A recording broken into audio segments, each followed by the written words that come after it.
नमस्कार, खबरों का पंचनामा देख रहे हैं आप। मैं हूं आपके साथ पूजा। हम लेकर आए हैं देश और दुनिया की 5 बड़ी खबरें, जिस पे चर्चा के लिए मेरे साथ स्टूडियो में मौजूद हैं कैपिटल टीवी के editor in chief doctor Manish Kumar. Doctor साहब, बहुत बहुत स्वागत है आपका। धन्यवाद। सबसे पहले नजर हेडलाइंस पर। पश्चिम बंगाल में शुवेंदु अधिकारी के पीए की हत्या, गाड़ी रुकवाकर बरसाई ताबड़तोड़ गोलियां। बीजेपी ने कहा सुनियोजित साजिश।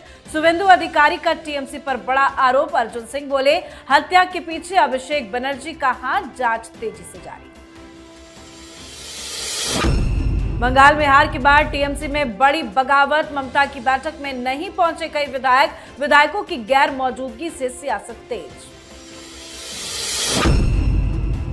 बिहार में सम्राट चौधरी सरकार का कैबिनेट विस्तार। निशांत समेत 32 मंत्रियों ने ली शपथ। पीएम मोदी, अमित शाह, नीतीश कुमार समेत कई बड़े नेता रहे मौजूद। तमिलनाडु में टल गया विजय थलापति का शपथ ग्रहण। बहुमत के दावे से राज्यपाल संतुष्ट नहीं। नंबर गेम में फंसी टीवीके, तो वहीं एआईएडीएमके ने अपने विधायकों को रिसोर्ट में किया शिफ्ट। ऑपरेशन सिंदूर को 1 साल पूरे, तीनों सेनाओं ने किया नया खुलासा। सेना ने वीडियो के जरिए दिखाई साहस, रणनीति और शक्ति की झलक। पीएम मोदी ने बदली सोशल मीडिया डीपी, वीर सैनिकों को सलाम। खबरों की शुरुआत में सबसे पहले बात बंगाल की। पश्चिम बंगाल से एक सनसनीखेज वारदात सामने आई।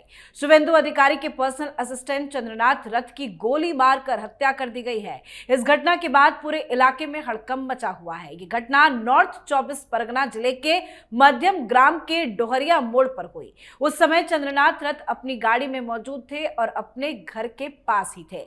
बाइक पर आए हमलावरों ने पहले उनकी गाड़ी रुकवाई और फिर एक के बाद एक कई राउंड गोलियां चलाई। गोली सीधे उनके सीने में मारी गई, जिससे उनकी मौके पर ही मौत हो गई। अब इस हत्या को लेकर बंगाल में बवाल मचा हुआ है। जांच तेजी से जारी है।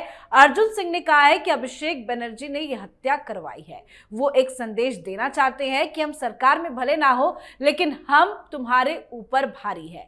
तो वहीं शुवेंदु अधिकारी ने घटना पर टिप्पणी करते हुए कहा कि एक सुनियोजित हत्या थी। डीजीपी ने भी यही बताया है। 2-3 दिन पहले रेकी की गई थी। उन्होंने ये भी कहा कि हत्या इसलिए की गई क्योंकि वो मेरे सहयोगी थे और मैंने भवानीपुर से ममता बनर्जी को हराया था। सर, किसके आदेश पर शुवेंदु अधिकारी के पीए को गोली मारी गई? देखिए, जिन लोगों ने हत्या की, दे आर प्रोफेशनल पीपल।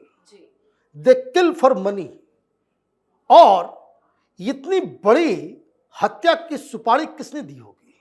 वो बहुत पावरफुल रसूख व्यक्ति होना चाहिए। ममता बनर्जी को शुवेंदु अधिकारी ने दूसरी बार हरा दिया, तो बदला कोई लेना चाह रहा है, कोई बदला लेना चाह रहा है। ये तो साफ साफ दिख रहा है। अदरवाइज इतने प्रोफेशनल तरीके से जिस कार का इस्तेमाल किया गया स्कॉर्पियो को सामने से आकर के रोकने के लिए, उस कार की कहानी ये है कि सिलीगुड़ी में वो रजिस्टर्ड है, वो भी फेक नेम। और जो पूरे के पूरे अंदर चेचिस नंबर और अलग अलग जगहों पे जो चीजें होती है, उसको पहले ही इरेज कर दिया गया। जो वेपन इस्तेमाल किया गया है वो ऑस्ट्रियन पिस्टल है। ये पिस्टल कहां से आया? ये तो काफी महंगे होते हैं। और उसके बाद भाग जाना, कई सारी गाड़ियों को बदलना। वैसे 3 लोगों को गिरफ्तार किया गया है। अभी धीरे धीरे परतें खुलेगी। बताया ये जा रहा है कि ये नेटवर्क, जिस तरीके से ममता बनर्जी की सरकार ने और अभिषेक बनर्जी ने अपने कुकृत्य के लिए इस तरह के गैंग्स को पाल रखे हैं, उन्हीं में से एक ये गैंग समझ में आ रहा है। तीसरी चीज जो बहुत ही इंपॉर्टेंट है, जिस पे सारे लोगों की निगाह है कि क्या ये गैंग बांग्लादेशी घुसपैठिए या रोहिंग्या चला रहे थे, ये एंगल इसकी तरफ भी जांच इशारा कर रही है। और अगर ऐसा हुआ तो सरकार बनते ही आप ये देखिए लेजिटिमेसी मिल जाएगी सरकार को कि चुन चुन के बांग्लादेशी और रोहिंग्या को जो है हिंदुस्तान से और पश्चिम बंगाल से बाहर भगाया जाए। जी, तो टीएमसी सवालों के घेरे में, जांच के घेरे में आ गई है। तो वहीं हार के बाद टीएमसी में बगावत की भी शुरुआत हो गई है। चुनाव में मिली करारी हार के बाद अब पार्टी के अंदर बगावती सुर सामने आने लगे हैं। कई नेताओं ने पार्टी के शीर्ष नेतृत्व पर इस हार का ठीकरा फोड़ दिया है। कई नेताओं ने पार्टी के राष्ट्रीय महासचिव अभिषेक बनर्जी पर सवाल उठाए हैं। हार के बाद ममता बनर्जी ने पहली मीटिंग भी बुलाई थी। कोलकाता के कालीघाट स्थित अपने आवास पर ममता बनर्जी ने 80 नवनिर्वाचित विधायकों को बुलाया था, पर मीटिंग में कई विधायक नहीं पहुंचे। साथ ही बैठक में उन्होंने साफ चेतावनी दी है कि पार्टी या उसके उच्च नेतृत्व के खिलाफ किसी भी तरह का विद्रोह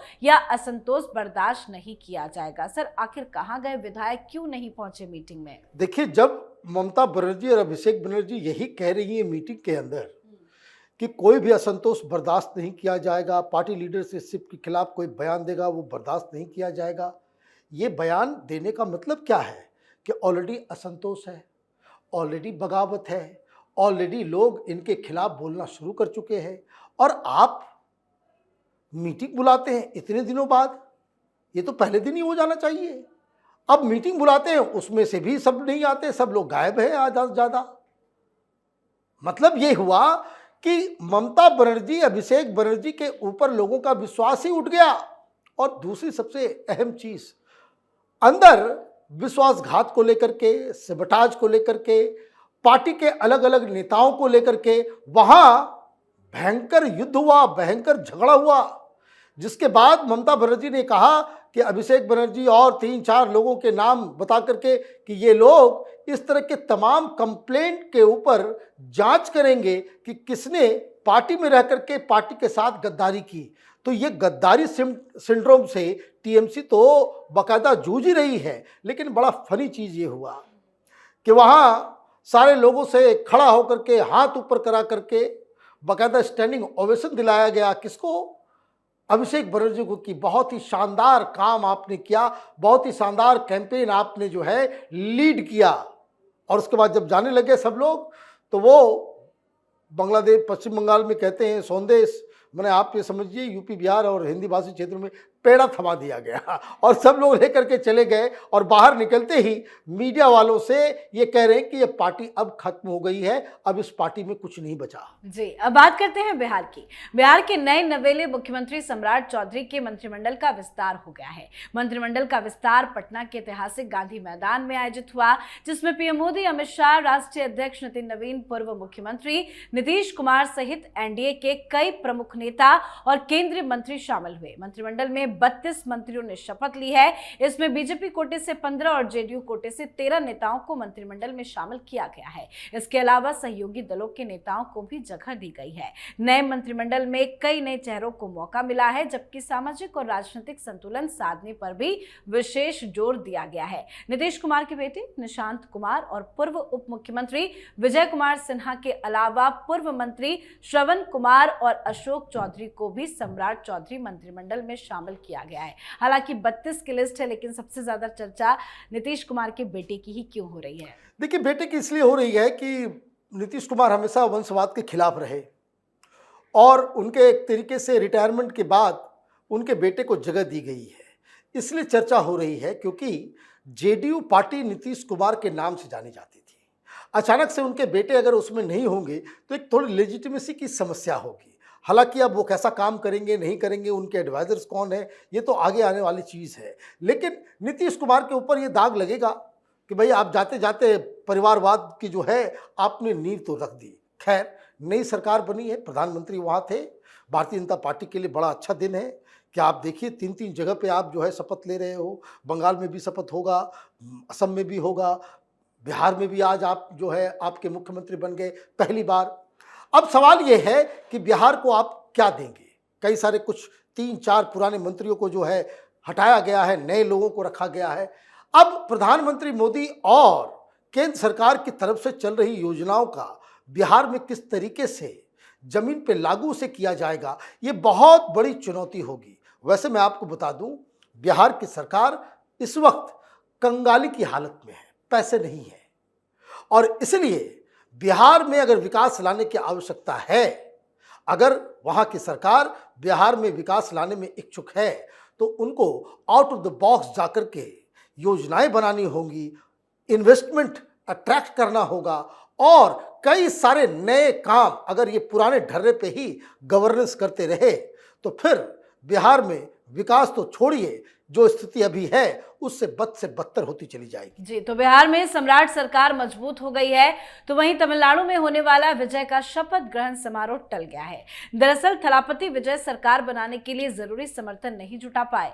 गवर्नर राजेंद्र विश्वनाथ आलंकर के सामने सरकार बनाने का दावा तो पेश किया गया था, हालांकि उनके दावे से गवर्नर संतुष्ट नहीं थे, क्योंकि विजय के पास बहुमत हासिल नहीं है। गवर्नर से हरी झंडी नहीं मिल पाने के कारण उनका शपथ ग्रहण टल गया है। टीवीके ने 234 में से 108 सीटें जीती है। सरकार बनाने के लिए 118 सीटें जरूरी है। अब मसला यहां फंस गया कि उनके पास 118 विधायकों का समर्थन नहीं है। विजय की टीवीके को कांग्रेस ने समर्थन तो दिया है, कांग्रेस के पास 5 विधायक है, इसलिए बहुमत के लिए जरूरी 118 का आंकड़ा अब भी नहीं हो पाया है। अभी विजय के पास सिर्फ 112 विधायक ही हैं। तो वहीं इसी बीच AIADMK ने अपने विधायकों को रिजॉर्ट में भी शिफ्ट कर दिया है। सर, आज तो विजय थलापति का शपथ होना था, लेकिन ब्रेक लग गया। लेकिन क्या बहुमत जुटा पाएंगे? देखिए, बहुमत तो अभी जुटा नहीं पाए, इसलिए उनको शपथ के लिए बुलाया नहीं गया। बड़ा विवाद चल रहा है कि भाई सबसे बड़ी पार्टी है, उनको इनवाइट करना चाहिए। देखिए, जो ट्रेडिशन रहा है संविधान में, ये बात सही है कि जो सबसे बड़ी पार्टी है उसको बुलाया जाए, लेकिन over the period of time ये देखा गया कि सरकार सबसे बड़ी पार्टी को आपने दे दिया बनाने के लिए, और वो मुख्यमंत्री का शपथ ले लिया, और कई बार ऐसा हुआ कि वो on the floor of the house वो साबित नहीं कर सका बहुमत, तो वो से सरकार गिर जाती है। और कभी कभी ऐसा खेल देखने को मिला कि किसी व्यक्ति को आपने बना दिया और उसके बाद मालूम चलता है कि वहां हॉर्स ट्रेडिंग शुरू हुआ, खरीद बिक्री जो है वो शुरू हो गई, पार्टी टूट फूट सारा कुछ होने लग गया। तो सुप्रीम कोर्ट में ये इस तरह के केसेस कई बार गए हैं, जहां सेम सिचुएशन, जहां किसी को बहुमत नहीं है, तो फिर गवर्नर साहब मांगते हैं क्या? मांगते हैं समर्थन लेटर, कि बहुमत से ज़्यादा आपके पास क्या समर्थन लेटर है, इसीलिए आप समर्थन लेटर नहीं दे सके, आपको जो है न्योता नहीं मिला है। अब दूसरा पक्ष इसका ये है कि पॉलिटिकली भी जिस तरीके से वहाँ पे वर्डिक्ट मिला है, डीएमके के छोड़ के बाकी सारे दल कंफ्यूजन में है। AIADMK का एक बहुत बड़ा धड़ा वो ये कह रहा है कि इसके साथ मिल जाते हैं, और जिसके आसार भी लग रहे हैं कि AIADMK जो है वो टूटने वाली है। कांग्रेस पार्टी बिना बताए हुए, बिना बोले हुए, बिना मांगे हुए वो समर्थन देने को तैयार हो गई। तो कई सारी चीज़ें हो रही हैं। मुझे लग रहा है अगले 2 दिन में इसके ऊपर कुछ न कुछ कंक्रीट फैसला आ जाएगा। जी, अब बात आज की आखिरी खबर की। भारत ने पहलगाम आतंकी हमले का बदला लेने के लिए 7 मई 2025 की रात करीब 1 बजे ऑपरेशन सिंदूर लॉन्च किया। तीनों सेनाओं के इस संयुक्त अभियान में 22 मिनट के अंदर पाकिस्तान और POK में आतंकियों के 9 प्रमुख ठिकानों को तबाह कर दिया। इसमें 100 से ज्यादा आतंकवादी मारे गए। आज इस ऑपरेशन को 1 साल पूरे हो गए हैं। इस अवसर पर भारतीय सेना ने एक वीडियो भी शेयर किया। इसमें पहलगाम हमले से लेकर ऑपरेशन सिंदूर तक पूरे घटनाक्रम को दिखाया गया है। इस वीडियो में प्रधानमंत्री नरेंद्र मोदी की कड़ी चेतावनी भी शामिल है। आज तीनों उच्च अधिकारियों ने इस ऑपरेशन की सफलता और उसके सबकों पर विस्तार से चर्चा भी की। कुछ नए खुलासे भी हुए। साथ ही पीएम मोदी ने ऑपरेशन सिंदूर की पहली वर्षगांठ पर वीर सैनिकों के अद्भुत पराक्रम और देशभक्ति को सलाम किया है। उन्होंने कहा कि 1 साल बाद भी आतंकवाद को हराने और उसे पनपने में मदद करने वाले पूरे तंत्र को नेस्तो नाबूद करने के अपने संकल्प पर हम पहले की तरह ही अडिग है। खास मौके पर पीएम ने सोशल मीडिया डीपी भी बदली है। सर, आज ऑपरेशन सिंदूर को 1 साल पूरे हो गए हैं। पाकिस्तान क्यों अभी तक उभर नहीं पाया है? देखिए, सबसे बड़ी चीज क्या है, हिंदुस्तान की सेना का पराक्रम। आप देखिए, अमेरिका इतने दिनों तक 2-2.5 महीने हो गए, लेकिन वो अपने ऑब्जेक्टिव को हासिल नहीं कर सका, युद्ध में फंस गया। हमने 22 मिनट में सारा काम कर दिया, 22 मिनट्स।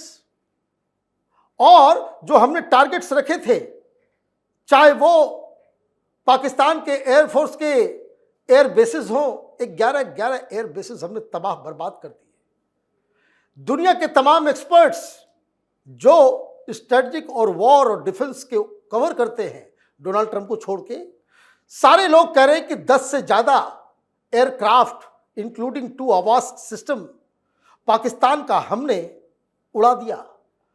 एक Guinness book of world record में शामिल होने वाला एक कारनामा भी किया कि करीब 400 किलोमीटर दूर एक आवाज सिस्टम जो उड़ रहा है हवा में ही, हमने उसको नेस्तो नाबूद कर दिया, प्लेन्स भी गिराए, और सबसे बड़ी बात कि वो जो टेरर स्ट्रक्चर जो था उसको हमने बुल्सआई, जहां मारना था वहां हमने मारा और पहलगाम का बदला लिया। तो ये जो सारी चीजें हुई, ये हिंदुस्तान की सेना का पराक्रम, सरकार का डिटर्मिनेशन और क्विक फैसला करने की जो दक्षता है उसको साबित करता है। 1 साल पूरे हुए हैं, ये तो अभी चुनाव का माहौल है, इसलिए ये खबर दब गई। अदरवाइज आज सेना के शौर्य के ऊपर पूरा देश, सारा मीडिया, सारा सोशल मीडिया उस पे गर्व कर रहा होगा। बिल्कुल सर, बहुत बहुत धन्यवाद समझाने के लिए। धन्यवाद। तो खबरों का पंचनामा में आज के लिए फिलहाल इतना ही। देश विदेश की बाकी खबरों और उनके सटीक एनालिसिस लिए देखते रहिए कैपिटल टीवी। हमें लाइक कीजिए, शेयर कीजिए और कैपिटल टीवी को सब्सक्राइब कीजिए। नमस्कार।